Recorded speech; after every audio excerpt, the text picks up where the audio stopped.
If you are new to Formula 1, you might be having a lot of doubts. This video will have your basic questions answered. This series aims to provide you with basic information to help you get started in Formula 1. So stay tuned. Now, let's go back in time. Motor racing's history can be traced back to the early 1890s. Back then, there were no racetracks. The races would take place on public roads which were closed on that particular day. There were no regulations, which meant no restrictions on the size of the car, the weight of the car, or the power of the engines. This resulted in bigger cars outpacing the smaller ones. The competition increased, along with it, the risks. In this game of speed, accidents happened and some of which were fatal. On June 20th, 1904, FIA, Federation International de Automobile, was established, representing the motoring organizations and motor car users. Later, in 1931, the European Drivers' Championship was started, in which first official regulations were introduced. There were many regulations introduced, of which one was the minimum weight of the car to be 900 kilograms. And there it is. These rules and regulations brought in had to be followed by the constructors of the car, the mechanics, and the drivers. In Formula 1, Formula refers to these rules and regulations. Formula 1 has two championship titles. First one is World Drivers' Championship, and then there's Constructor Championship. Let's have a look at the Drivers' Championship. The first World Championship race was held in 1950 at Silverstone in the United Kingdom. Giuseppe Farina became the first world champion in his Alfa Romeo. His teammate Juan Manuel Fangio lost by narrowest margin that year, but later he dominated by winning championship titles in 1951, 1954, 1955, 1956 and 1957. His record of 5 world championship titles was broken by Michael Schumacher in 2003, when he won his 6th title. Currently, Michael Schumacher and Lewis Hamilton have equal world championship titles, both having 7 titles to their names. The Constructor Championship.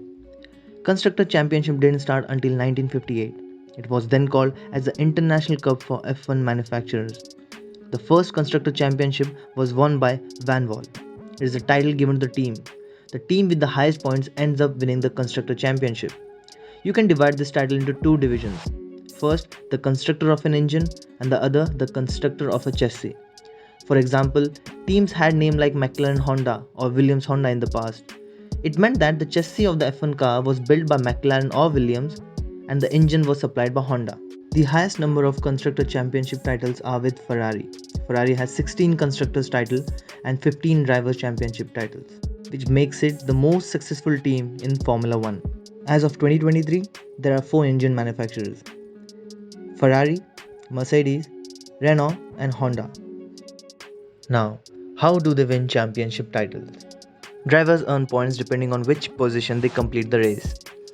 Points are only given to the top 10 finishers. For example, podium places. The race winner, that is P1, gets 25 points, P2 gets 18 points, and P3 gets 15. The minimum points goes to P10, that is 1 point, whereas the constructors is given to the team whose drivers have accumulated the maximum points. Now let's talk about the cars. Formula 1 is all about cars. They are the pinnacle of motorsport. Formula 1 cars have drastically evolved. The cars went from this to this. The aerodynamics, the marvelous engineering, along with the skills of the drivers, make us fall in love with this sport. The ability of these cars to reach up to 350 plus kilometers per hour on the straights, and not to forget the speed these cars maintain on the sharp corners, is like any other racing vehicle. The aerodynamics of the car helps them to cut through air with least amount of resistance, attaining speed greater than that of an airliner at takeoff. A Formula car produces 5 g of downforce on average, which means 5 times the weight of the car is pressed down on the track. For example, if the weight of the car is 700 kilograms, it puts about 3500 kilograms of force on the ground.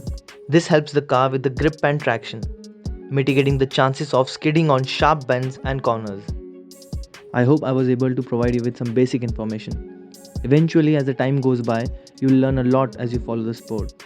This series will follow with some more videos. I hope to make them as informative as possible. Till then, peace out and thank you for watching.